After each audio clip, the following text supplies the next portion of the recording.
अस्सलाम वालेकुम टू आल संगत, क्या हाल है जनाब? ठीक ठाक हो? उम्मीद करें सारे भैन भरा ठीक ठाक हो। अल्लाह पाक सारे भरावां दे माल जान इज़्ज़त आबरू हर शे दी हिफाजत फरमाए और अल्लाह पाक सारे मुसलमानां दी बच्चियां दे नसीब अच्छे फरमाए। अच्छा जनाब, हुज़ैफा साहब अज हुण साडे कोलों फैसलाबाद जाण दियां कर रहे तैयारियां ते असां आखे जनाब कुछ सवाल जवाब दा सिलसिला बकाए दे विच ते ओह इंशाअल्लाह अज दी जिहड़ी वीडियो दा टॉपिक है कुछ मैं इन्हां दे उत्ते करांगा ते कुछ ये भी मेरे उत्ते यानी कि सवाल कर सकदे न, तो ओहदा इंशाअल्लाह मैं इन्हां नूं जवाब दे सां कोशिश करे सां और ये जो मैं सवाल करे सां इंशाअल्लाह ये भी जवाब देवन की अपनी कोशिश करे सन, क्योंकि इतना सफ़र करके आए मुहब्बत वंडिया ने सादे नाल बड़ी और इंशाअल्लाह वीडियो पूरी देखनी है। इस काफ़ी सारा नॉलेज सादे न्यू फार्मर को खासकर मिल सी।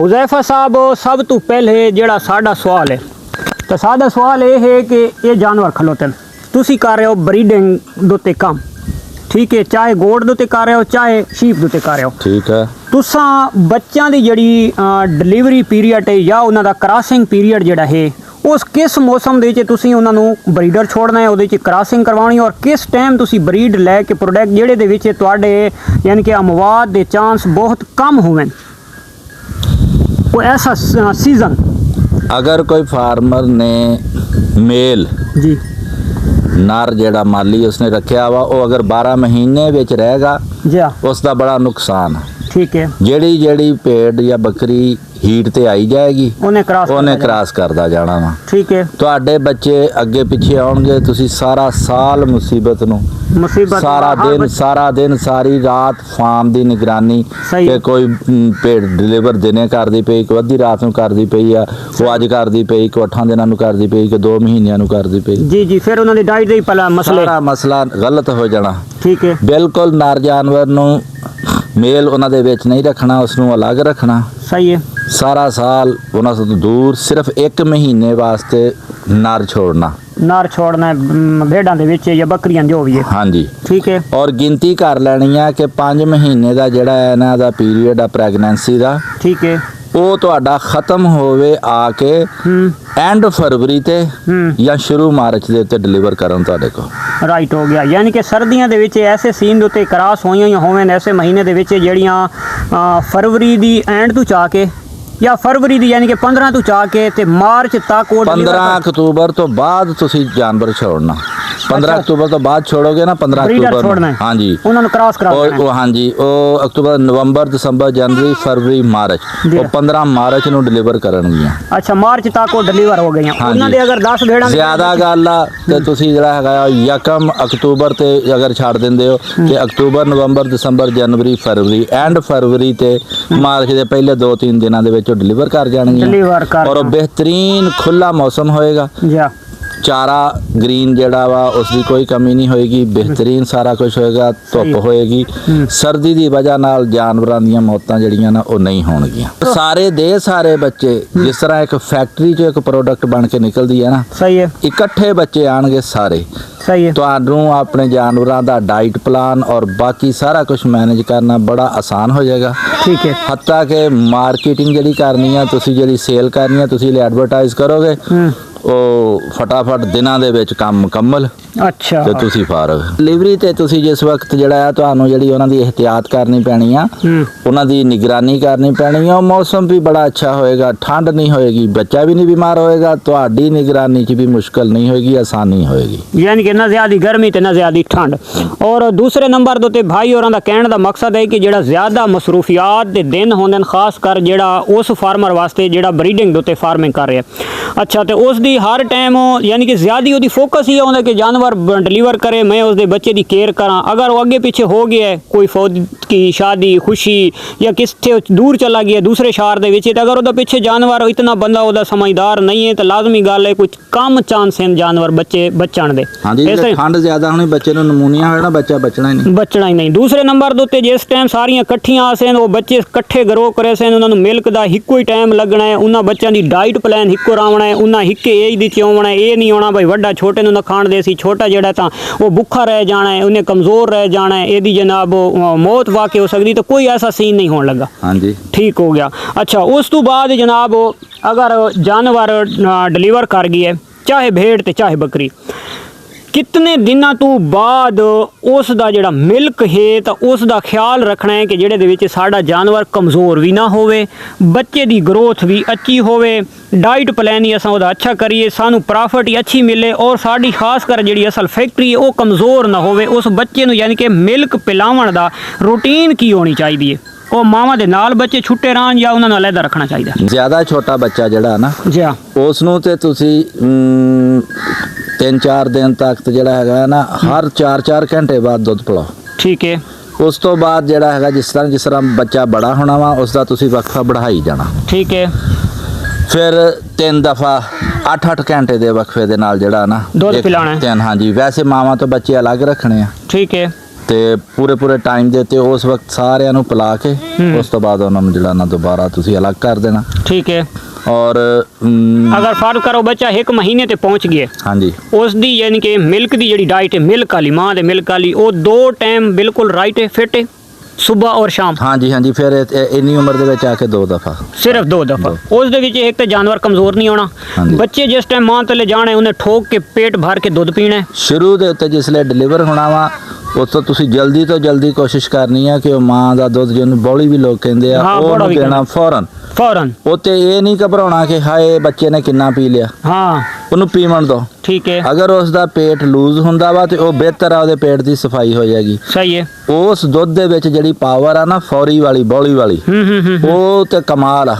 ਉਹ ਤਾਂ ਕਿਸੇ ਚੀਜ਼ ਦੇ ਨਾਲ ਹੀ ਨਹੀਂ ਪੂਰੀ ਹੋ ਸਕਦੀ। ਬਿਲਕੁਲ ਇਸ ਤਰ੍ਹਾਂ ਹੀ। ਉਹ ਤੁਸੀਂ ਉਹਨੂੰ ਇਸ ਤਰ੍ਹਾਂ ਪੜਾਓ। ਫਿਰ ਕੁਝ ਦਿਨ ਜਿਹੜਾ ਹੈਗਾ ਨਾ ਉਹਨੂੰ ਹਰ 3-4 ਘੰਟੇ ਤੋਂ ਬਾਅਦ ਫਿਰ ਉਸ ਤੋਂ ਹੱਤਾ ਕਿ ਸ਼ੁਰੂ ਦੇ ਦਿਨਾਂ ਦੇ ਵਿੱਚ ਜਿਸ ਤਰ੍ਹਾਂ ਹੁਣ ਸਰਦੀਆਂ ਦੀਆਂ ਰਾਤਾਂ ਬਹੁਤ ਲੰਬੀਆਂ, ਅੱਜ ਕੱਲ ਦਾ ਡਿਲੀਵਰ ਹੋਇਆ ਬੱਚਾ ਫਾਰਮਰ ਜਿਹੜਾ ਆ ਉਹਨੂੰ ਸ਼ਾਮ ਨੂੰ ਮਗਰ ਵੇਲੇ ਦੁੱਧ ਪਿਲਾਇਆ ਸਵੇਰ 8 ਵਜੇ, ਇਹਦਾ ਮਤਲਬ ਉਹਦਾ ਤਾਂ ਦਰਮਿਆਨੀ ਵਕਫਾ ਬਹੁਤ ਵੱਧ ਗਿਆ। ਉਹਦੇ ਵਾਸਤੇ ਕੁਝ ਦਿਨਾਂ ਵਾਸਤੇ ਅੱਧੀ ਰਾਤ ਨੂੰ ਵੀ ਉਹਨੂੰ ਦੁੱਧ ਪਿਲਾਉਣਾ ਜ਼ਰੂਰੀ ਹੈ। ਹਾਂਜੀ, 2-4 ਦਿਨ ਜਿਹੜਾ ਹੈਗਾ ਨਾ ਉਹ ਜ਼ਰੂਰੀ ਹੈ। 8 ਘੰਟੇ ਦਾ ਮਤਲਬ 12-15 ਘੰਟੇ ਦਾ ਵਕਫਾ ਬਣ ਜਾਂਦਾ ਵਾ ਜਿਸ ਵਕਤ, ਯਾਨੀ ਕਿ ਇਤਨਾ ਵਕਫਾ ਨਹੀਂ ਪਾਣਾ ਚਾਹੀਦਾ। ਹਾਂਜੀ, ਸ਼ੁਰੂ ਦੇ ਉੱਤੇ। ਵੈਰੀ ਗੁੱਡ ਹੋ ਗਿਆ, ਬਹੁਤ ਅੱਛਾ ਜਨਾਬ ਮਸ਼ਵਰਾ ਦਿੱਤੇ ਭਾਈ ਹੋਰਾਂ। ਇਹ ਬੱਚਾ ਡਿਲੀਵਰ ਹੋਇਆ ਜੀ, ਇਸ ਦੇ ਕੰਨਾਂ ਦੀ ਜਿਹੜੀ ਆ ਨਾ ਜੀ ਖੂਬਸੂਰਤੀ ਉਹ ਇਸੇ ਦੇ ਵਿੱਚ ਆ ਕਿ ਕੰਨ ਸਿੱਧੇ ਹੋਣ। ਇਹ ਦੇਖੋ ਜੀ, ਇਹ ਸਿੱਧੂ ਲਾਏ ਆ ਜੀ ਇਹਨਾਂ ਨੇ ਇਹਦੇ। ਜੀ ਅੱਛਾ, ਇਹਦੇ ਬਾਰੇ ਹੁਣ ਮੈਂ ਤੁਹਾਨੂੰ ਆਗਾਹ ਦੇ ਛੋੜਦਾ, ਕਿਉਂਕਿ ਜਿਹੜੀ ਇੱਕ ਓਰੀਜਨਲ ਬਰੀਡ ਚੱਲ ਰਹੀ ਹੈ, ਚਾਹੇ ਉਸ ਦੇ ਵਿੱਚ ਬਰੀਡ ਥੱਲੀ, ਉਹਦਾ ਕੰਨ ਹੈ ਬਿਲਕੁਲ ਇਸ ਤਰ੍ਹਾਂ ਚਿਪਟ ਹੋਇਆ। ਉਸ ਤੋਂ ਬਾਅਦ ਆ ਗਈ ਲੋਹੀ, ਤਾਂ ਉਹਦਾ ਕੰਨ ਵੈਸੇ ਚੌੜਾ ਹੁੰਦਾ ਹੈ, ਉਹਦਾ ਹੁੰਦਾ ਹੀ ਛੋਟਾ ਹੈ। ਪਿਓਰ ਕਜਲੇ ਦੇ ਬੱਚੇ ਤਕਰੀਬਨ 70% ਹੁੰਦੇ ਹੀ ਸਿੱਧੇ ਨੇ, ਯਾਨੀ ਕਿ ਉਹਨਾਂ ਦੇ ਬੱਚਿਆਂ ਦੇ ਕੰਨ। ਜਿਹੜਾ ਖਾਸ ਕਰ ਸਾਨੂੰ ਜ਼ਿਆਦਾ ਹੀ ਕੋਸ਼ਿਸ਼ ਕਰਨੀ ਪਉਂਦੀ ਹੈ, ਜਿਹੜਾ ਅਸਾਂ ਯਾਨੀ ਕਿ ਕ੍ਰਾਸ ਕਰਵਾ ਕੇ ਬਰੀਡ ਨੂੰ ਇੱਕ ਲੈ ਕੇ ਆ ਰਹੇ ਹਾਂ ਨਾ, ਇਸ ਦੀ ਯਾਨੀ ਕਿ ਪਿੱਛੇ ਜਿਹੜੀ ਨਸਲ ਹੈ ਉਹਨਾਂ ਦੇ ਕਾਨਾਂ ਦੇ ਇੱਥੇ ਚਿਪਟੇ ਹੋਏ, ਕਜਲੇ ਦੇ ਕਾਨ ਚੌੜੇ।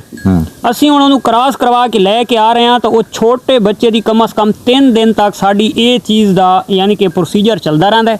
ਇਸ ਨੂੰ ਤੇ ਅਸਾਂ ਬੜੀ ਮਿਹਨਤ ਕਰਦੇ ਹਾਂ। ਇਹ ਹੁਣ ਇਸ ਟਾਈਮ ਜਨਾਬ ਤੁਸੀਂ ਵੇਖ ਲਓ ਕਿ ਅਸਾਂ ਕਾਨੇ ਲਾਏ ਹੋਏ, ਠੀਕ ਹੈ। ਇਹ ਸੋਲੂਸ਼ਨ ਟੇਪ ਦੇ ਨਾਲ ਅਸਾਂ ਕਾਨੇ ਕੱਪ ਕੇ, ਇਧਰ ਵੇਖੋ ਸਰ, ਤਾਂ ਜੀ ਉੱਤੇ ਸੋਲੂਸ਼ਨ ਟੇਪ ਲਾਈ ਔਰ ਇਹ ਦੇਖੋ ਇਹ ਤੀਲੀਆਂ ਪਾਈ ਹੋਈਆਂ ਤਾਂ ਕਿ ਇਹ ਯਾਨੀ ਕਿ ਅਸਾਂ ਇੱਥੇ ਜਿਸ ਟਾਈਮ ਸੋਲੂਸ਼ਨ ਟੇਪ ਮਾਰਨੀ ਹੈ ਤਾਂ ਉਹਨੂੰ ਬਿਲਕੁਲ ਉਹਦਾ ਖੂਨ ਵੀ ਨਾ ਬੰਦ ਹੋ ਜਾਏ। ਹਾਂ, ਉਹਦਾ ਖੂਨ ਬੰਦ ਨਾ ਹੋਵੇ। ਇਹ ਕੰਨ ਤੱਲੂ ਤੋਂ ਬਰਾਬਰ ਆ ਸੀ ਔਰ ਇਹ ਮੂੰਹ ਵੀ ਕਰੇ ਸੀ ਤੱਲੇ ਉੱਤੇ ਥੋੜਾ ਬਹੁਤ, ਠੀਕ ਹੈ। ਤਾਂ ਇਹ ਕੰਨ ਸਿਰਫ 2 ਦਿਹਾੜਾਂ ਬਾਅਦ ਇਨਸ਼ਾਅੱਲਾ ਇਹ ਕੰਨ ਹੋ ਜਾਣਾ ਬਿਲਕੁਲ ਯਾਰ ਪੱਤੇ ਯਾਰ ਸਿੱਧਾ। ਇਹ ਫਿਰ ਅਸੀਂ ਖੋਲ ਦੇਣਾ। ਤਾਂ ਯਾਨੀ ਕਿ ਖਾਸ ਕਰ ਜਿਹੜੇ ਸ਼ਹਿਰੀ ਸ਼ਾਰ ਦੇ ਸ਼ੌਕੀਨ ਹਜ਼ਰਾਤ ਹਨ ਨਾ, ਤਾਂ ਸਾਡੇ ਇੱਥੇ ਤਾਂ ਗੁਜ਼ਾਰਾ ਚੱਲ ਜਾਂਦਾ ਹੈ। ਤੇ ਜਿੰਨਾ ਕੀਮਤੀ ਬੱਚਾ ਹੋਵੇ ਨਾ, ਤੇ ਅਗਰ ਉਹਦਾ ਕੰਨ ਹੈ ਨਾ ਇਕੱਠਾ, ਤਾਂ ਲਾਹੌਰ ਗੁਜਰਾਂਵਾਲਾ ਗੁਜਰਾਤ ਉਸ ਇਲਾਕੇ ਦੇ ਜਿਹੜਾ ਸ਼ੌਕ ਕਰਦੇ ਨੇ ਉਹ ਯਾਰ ਇਹਦੇ ਕੰਨ ਇਕੱਠੇ ਨੇ, ਠੀਕ ਹੈ ਨਾ। ਸਾਨੂੰ ਫਿਰ ਉਹ ਉਹਨਾਂ ਦੀ ਡਿਮਾਂਡ ਨੂੰ ਵੇਖਣਾ ਪੈਂਦਾ ਹੈ ਕਿ ਉਹਨਾਂ ਦੀ ਡਿਮਾਂਡ ਕਿਸ ਤਰ੍ਹਾਂ ਹੈ। ਤਾਂ ਸਮਝੋ ਇੱਕ ਫੈਕਟਰੀ ਨੂੰ ਆਰਡਰ ਕੀਤਾ ਜਾਂਦਾ ਹੈ, ਉਹ ਉਸ ਪ੍ਰੋਡਕਟ ਨੂੰ ਉਸੇ ਦੇ ਆਰਡਰ ਦੇ ਮੁਤਾਬਿਕ ਤਿਆਰ ਕੀਤਾ ਜਾਂਦਾ ਹੈ, ਠੀਕ ਹੈ। ਤਾਂ ਅੱਜ ਕੱਲ੍ਹ ਜਨਾਬ ਕਜਲੇ ਦਾ ਅਰੂਜ ਨੂੰ ਤੇ ਸ਼ੌਕ ਹੈ, ਤੇ ਉਹਨਾਂ ਦੀ ਜਨਾਬ ਕੋਸ਼ਿਸ਼ ਹੁੰਦੀ ਹੈ ਕਿ ਕੰਨ ਜਿਹੜਾ ਸਿੱਧਾ ਪੱਤੇ ਦੇ ਵਿੱਚ ਉਹ ਜ਼ਿਆਦਾ ਖੂਬਸੂਰਤ ਲੱਗਦਾ ਹੈ। ਤੇ ਅਸਾਂ ਜਨਾਬ ਕਿਦਾਂ ਡਿਲੀਵਰ ਹੋਇਆ ਬੱਚਾ ਹੈ? ਇਹ ਰਾਤੀ ਡਿਲੀਵਰ ਹੋਇਆ। ਇਹ ਰਾਤੀ ਡਿਲੀਵਰ ਹੋਇਆ। ਇਹਦੀਆਂ ਅੱਖੀਆਂ ਦਿਖਾਓ ਜੀ ਕਿਸ ਤਰ੍ਹਾਂ। ਹਾਂ, ਇਹ ਮਾਸ਼ਾਅੱਲਾ ਜੀ ਫੇਸ ਬਿਊਟੀ, ਔਰ ਇਸ ਤੋਂ ਬਾਅਦ ਇਸ ਸਾਈਡ ਦੇ ਦੇਖੋ ਜੀ ਮਾਸ਼ਾਅੱਲਾ, ਔਰ ਕੰਨਾਂ ਦੇ ਪੱਤੇ ਜਿਹੜੇ ਨੇ ਬਿਲਕੁਲ ਸਿੱਧੇ, ਔਰ ਉਸ ਤੋਂ ਇਲਾਵਾ ਜਨਾਬ ਪਾਉਂ ਦੇਖੋ ਤੇ ਇਸ ਟਾਈਮ ਇਹ ਜਗ੍ਹਾ ਹੀ ਰੱਖ ਰਿਹਾ ਹੈ। ਤਾਂ ਮਾਸ਼ਾਅੱਲਾ ਇਸ ਦੀ ਜਿਹੜੀ ਲੈਂਥ ਹੋ, ਇਹ ਜਨਾਬ घुटने चेक करो माशाल्लाह कितने मोटे टांगा तो कितने ठुले।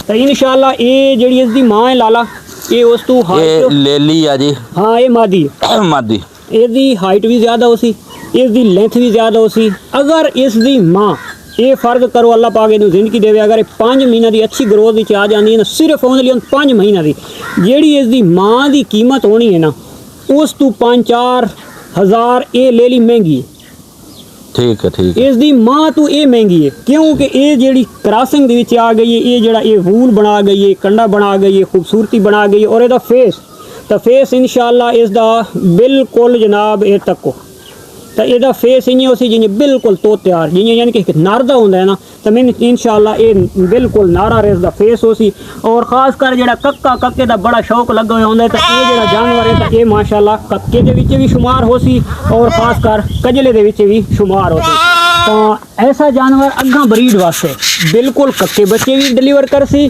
ਔਰ ਕਜਲੇ ਬੱਚੇ ਵੀ ਡਿਲੀਵਰ ਕਰਸੀ ਠੀਕ ਹੈ ਇਹਦੇ ਵਿੱਚ ਦੋਵੇਂ ਪੁਆਇੰਟ ਨਹੀਂ ਅਗਰ ਬਰੀਕੀ ਨਾਲ ਦੇਖੋ तो कजल है ते अगर दूर देखो तो की है फिर बिल्कुल कक्का बस कक्का ही है तो समझो इस दोवें पॉइंट अल्लाह दी ज़ात पा देते हैं और माशाल्लाह जी जड़ी चीज़ का सानू ज़्यादा इंतज़ार आई भोली और आंदा ते वो भोली तो हाले डिलीवर नहीं कीता जड़ी चीज़ नूं असी बिल्कुल वेख ही नहीं रहा से भाई उस दे सारे कागज़ां नीचे बड़ी दूर है तो वो सुबह ले असां उठे तो माशाल्लाह उन्हें डिलीवर बच्ची कीती हुई आई और ये भी अल्हम्दुलिल्लाह ले लिए तो यानी कि जोगी दी साढ़े कोल मुसलसल साढ़े फार्म के उत्ते लेलियां आ रही हैं और आसे पासे जेडे सारे दोस्त भेड़ा क्रॉस करवा के गए तो उन्होंने कोल बहुत अच्छी ब्रीड आई है बहुत अच्छे मेल बच्चे भी डिलीवर होए लेकिन साड़ी किस्मत ले लियां इसे दे विच शुक्र है अल्हम्दुलिल्लाह क्योंकि आने वाले टाइम दे विच इस ब्रीड सानू बहुत कम देना जेडे जानवर असी बाहरों परचेज करने उन्हां दी सानू ना तो पता है भाई उन्हां the blood line they milk कितना है बच्चे डिलीवर करन दी कितनी उन्हां दी कुवत है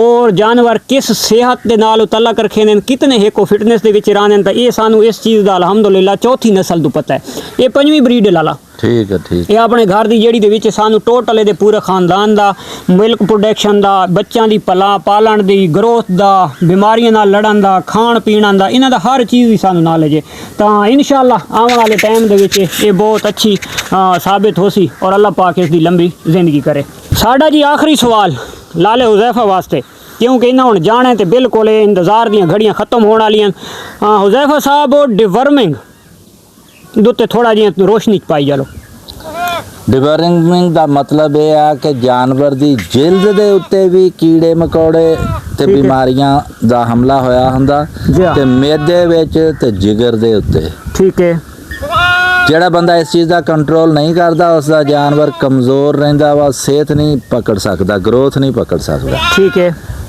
ਲੋਕ ਇਧਰ ਉਧਰ ਪਤਾ ਕਰਦੇ ਆ ਪੁੱਛਦੇ ਆ ਤੇ ਉਹ ਕਹਿੰਦੇ ਆ ਜੀ ਹਾਂਜੀ ਅਸੀਂ ਦਵਾਈ ਦੇ ਦਿੱਤੀ ਹੈ ਡਿਵਰਮਿੰਗ ਕਰ ਦਿੱਤੀ ਹੈ ਅੱਛਾ ਹਕੀਕਤਨ ਉਹਦੀ ਡਿਵਰਮਿੰਗ ਹੋਈ ਨਹੀਂ ਹੁੰਦੀ ਉਹ ਆਪਣੇ ਆਪ 'ਚ ਖੁਸ਼ ਹੋ ਜਾਂਦੇ ਆ ਕਿ ਸਾਡੀ ਡਿਵਰਮਿੰਗ ਜਾਨਵਰਾਂ ਦੀ ਹੋ ਗਈ ਆ ਲੇਕਿਨ ਉਹ ਹੋਈ ਨਹੀਂ ਹੁੰਦੀ ਅੱਛਾ ਉਹ ਜਿਹੜਾ ਪੁਆਇੰਟ ਆ ਉਹ ਮੇਰੇ ਕੋਲ ਸੁਣ ਲਓ ਜੀ ਸਮਝ ਲਓ ਠੀਕ ਹੈ ਜਿਸ ਵਕਤ ਡਿਵਰਮਿੰਗ ਕਰਨੀ ਆ ਠੀਕ ਹੈ ਇੱਕ ਟੀਕਾ ਲਾ ਦੇਣਾ ਉਹਦੇ ਜ਼ੇਰੇ ਜਿਲਦ ਜਿਹਨੂੰ ਸਬ ਕੱਟ ਕਹਿੰਦੇ ਆ ਠੀਕ ਹੈ ਯਾਨੀ ਕਿ ਜਿਲਦ ਦਾ ਇੰਜੈਕਸ਼ਨ ਹਾਂਜੀ ਠੀਕ ਹੈ ਉਹ ਜਿਲਦ ਦੀਆਂ ਸਾਰੀਆਂ ਚੀਜ਼ਾਂ ਨੂੰ ਕੰਟਰੋਲ ਕਰੇਗਾ ਵੈਰੀ ਗੁੱਡ ਦੂਸਰੇ ਨੰਬਰ ਦੇ ਉੱਤੇ ਉਹਦੇ ਮੈਦੇ ਦੇ ਵਾਸਤੇ ਉਹਨੂੰ ਦਵਾਈ ਦਿੱਤੀ ਜਾਣੀ ਪੀਣ ਵਾਲੀ ਠੀਕ ਹੈ ਡਿਵਰਮਰ ਦੀ ਦਵਾਈ ਯਾਨੀ ਕਿ ਉਹ ਕਾਫੀ ਸਾਰੀਆਂ ਕੰਪਨੀਆਂ ਦੀ ਮਿਲਦੀ ਹੈ ਹਾਂਜੀ ਉਹਨੂੰ ਪਿਲਾ ਦੇਣੀ ਆ ਠੀਕ ਹੈ ਸਾਰੇ ਲੋਕ ਇੱਥੇ ਤੱਕ ਕਰਕੇ ਤੇ ਬਸ ਕਰਦੇ ਆ ਜਿੰਨੀਆਂ ਵੀ ਇਹ ਦਵਾਈਆਂ ਵਾ ਇਹ ਸਿਰਫ ਔਰ ਸਿਰਫ ਕੀੜੇ ਦੀ ਸ਼ਕਲ ਦੇ ਵਿੱਚ ਜਾਂ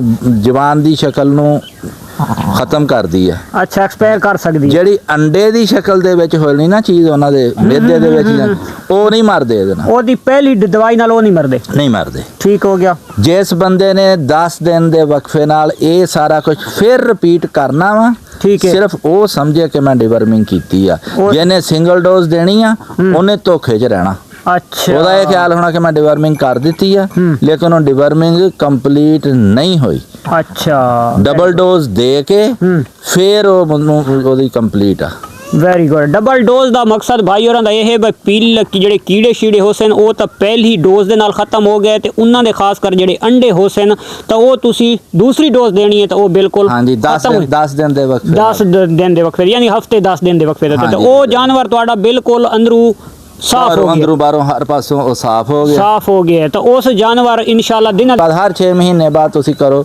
ਬਹੁਤ ਵਧੀਆ। ਇਸ ਦੇ ਵਿੱਚ ਮੈਂ ਇਹ ਗੱਲ ਐਡ ਕਰ ਸਾਂ ਕਿ ਕਾਫੀ ਜਾਨਵਰ ਮਿੱਠੇ ਖੂਨ ਦੇ ਹੁੰਦੇ ਨੇ ਕਿ ਉਹਨਾਂ ਨੂੰ ਜਿਹੜਾ ਨਾ ਇਹ ਕੀੜਾਂ ਦੀ ਇਹ ਮਵਾਦ ਦਿਲ ਦੀਆਂ ਬਿਮਾਰੀਆਂ ਜ਼ਿਆਦਾ ਪੈ ਜਾਂਦੀਆਂ ਤਾਂ ਉਹ ਤੁਸੀਂ ਜਾਨਵਰ ਨੂੰ ਦੇ ਧਰਾਉਣਾ ਜਿਹੜੇ ਨੂੰ ਜ਼ਰੂਰਤ ਅਗਰ 3 ਮਹੀਨਾ ਬਾਅਦ ਆ ਵੜਦੀ ਹੈ ਜਾਂ 2 ਮਹੀਨਾ ਬਾਅਦ ਆ ਵੜਨੀ ਹੈ ਤਾਂ ਉਹਦੇ ਨਾਲ ਅਮਲ ਕਰ ਲੈਣਾ। ਜਿਹੜੇ ਦੂਸਰੇ ਬਿਲਕੁਲ ਓਕੇ ਚੱਲ ਰਹੇ ਨੇ ਉਹਨਾਂ ਨੂੰ ਨਹੀਂ ਹਿਲਾਣਾ, ਠੀਕ ਹੈ ਨਾ। ਅਗਰ ਸਾਰੇ ਓਕੇ ਚੱਲ ਰਹੇ ਨੇ ਤਾਂ ਬਾਅਦ ਤੁਸੀਂ ਉਹਨਾਂ ਨੂੰ 6 ਮਹੀਨਾ ਦਾ ਵਕਫਾ ਵੀ ਹਾਂਜੀ ਪਾ ਸਕਦੇ ਹਰ 6 ਮਹੀਨੇ ਬਾਅਦ ਜਿਸਲੇ ਤੁਸੀਂ ਕੰਮ ਕਰਨਾ ਵਾ ਜੀ ਹਾਂ ਹਰ ਦਫਾ ਹੀ ਇਸ ਤਰ੍ਹਾਂ ਰਿਪੀਟ ਕਰਨੀ ਹੈ। ਅੱਜ ਦੇਣੀ ਆ, ਉਸ ਤੋਂ ਬਾਅਦ 8-10 ਦਿਨ ਬਾਅਦ ਫਿਰ ਇੱਕ ਦਫਾ ਦੇਣੀ ਆ, ਫਿਰ ਸਮਝਣਾ ਹੈ ਕਿ ਹਾਂਜੀ ਸਾਡੀ ਜਿਹੜੀ ਹੈ ਨਾ ਡਿਵਰਮਿੰਗ ਅਸੀਂ ਕੀਤੀ ਆ। ਔਰ ਹਰ ਦਫਾ ਦੇ ਵਿੱਚ ਜਿਲਦ ਦਾ ਟੀਕਾ ਜਿਹੜਾ ਆ ਉਹ ਜ਼ਰੂਰ ਲਾਉਣਾ ਆ, ਉਹ ਨਾਲ ਜ਼ਰੂਰ 2 cc। ਹਾਂਜੀ ਵੈਰੀ ਗੁੱਡ ਹੋ ਗਿਆ। ਤਾਂ ਇਹ ਹੈ ਜਨਾਬ ਅੱਜ ਦੀ ਵੀਡੀਓ। ਮਿਲਦੇ ਹਾਂ ਨੈਕਸਟ ਵੀਡੀਓ ਚ। ਅੱਲਾ ਹਾਫਿਜ਼।